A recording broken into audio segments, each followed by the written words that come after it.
Hey guys, got a story for you.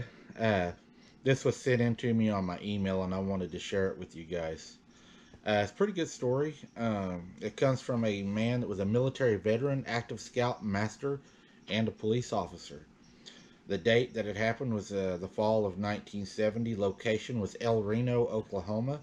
The moon phase at the time was actually a full moon, which was really rare. Usually, a full moon, you're not going to get a lot of action. I think a full moon, the reason they don't hunt is because they figure we can see almost as well as they can, and they don't have as much of an advantage as what we do. The suspect in this is going to be a Bigfoot. The outcome of this was an encounter. The time that it happened was approximately 2 a.m. in the morning. All right, let me get this. A friend and I went coon hunting along the banks of the North Canadian River, just north of El Reno, Oklahoma, in the fall of 1970. We parked just east of the Foreman Road Bridge along the South River bank. This dirt trail was between a field and a river. People would come and go and dump their trash. There was a full moon and some snow on the ground. It was about 2 o'clock a.m. when we decided to head home. We were sitting in the vehicle drinking some coffee, trying to warm up, when I spotted a skunk walking toward our car. I got out of the car and was taking aim when the hairs on the back of my neck started to stand straight up. It felt like something was not right.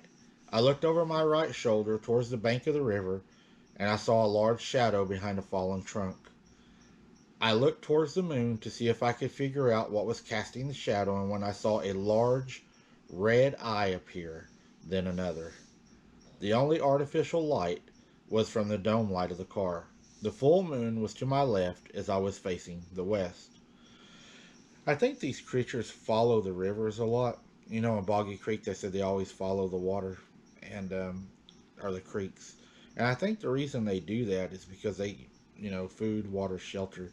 They can also travel in the creeks along, where I live too, where we have a lot of sightings. Our creeks, a lot of them aren't real deep in the summer whenever they're at their natural level, and you could, traverse them pretty easily and not leave tracks. I remember looking over my left shoulder up at the moon to see what could be casting the shadow. After looking over my right shoulder at the figure between the full moon and the snow on the ground, visibility was real good. As I was looking at the eyes, the first thought that came to me was that I thought I was looking at two reflectors that had been nailed to the tree trunk. The eyes blinked, and then I could for my friend and then I called for my friend to come and take a look. I pointed towards the shadow as my friend was getting out.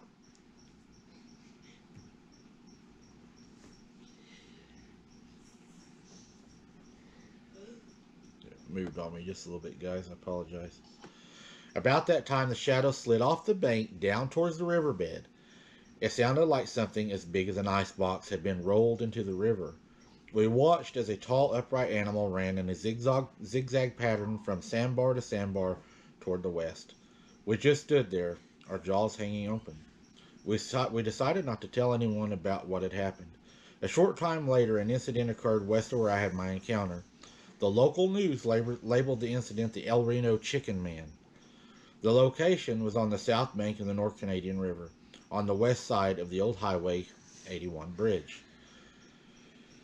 Uh, the men that lost their kids in a video I had done a while back were in their boat, and the boat had turned over. One of the men had made a statement to one of the firemen that he felt like something was under the water and had lifted the front of the boat and had turned them over. Now, our lake down here does have some deep spots, but a lot of it's really not that deep. It's not uncommon to find 3 to 4 foot of water for a long distance down here. It was an old town that was flooded. So, could something have been underneath the water amongst all those stumps out there? Sure. A lot of people said that. I knew a guy that lived in Alloway. He used to run a trot line all the time. And one night when he was running his trot line, he said he felt like there was something swimming under his boat. The waves and stuff was rocking his boat. And whenever he shined his light down into the water, he said there was a red eye on each side of his boat looking up at him from under the water. Scared him so bad he didn't even run his trot line and waited till the next morning to take his friend with him. Um, I think that they are in the water. A while back I done a video where a guy named Pecos told the story of being out in a boat and one swimming and following them in the lake also, which you wouldn't have to swim much down here if you consider their height. You get something from 8 to 12 foot tall, 3 to 4 foot of water. It could traverse the water pretty good. Kind of a scary thought when you're out in a boat now, huh? Or when you're reaching over to grab that trot line to pull it up or to grab that jug. Makes you wonder what really might be laying underneath there waiting to grab you. Additional observations was the air was cold, the sky was cloudless with a full moon, a thin blanket of snow was on the ground. I was amazed at the brightness and the size of the eyes. The animal's speed was surprising. These things can move fast. So next time you're out in a boat or down by an old riverbed or a creek bed, makes you wonder what's behind that stump standing down there watching you, or what's just under the water watching you, or maybe what's even stalking you in the water while you're out in your boat. Bait from fish gives off a smell, cut bait gives off a smell. You're using, catfish bait, it gives off a smell. You may be luring more than just catfish at night, guys.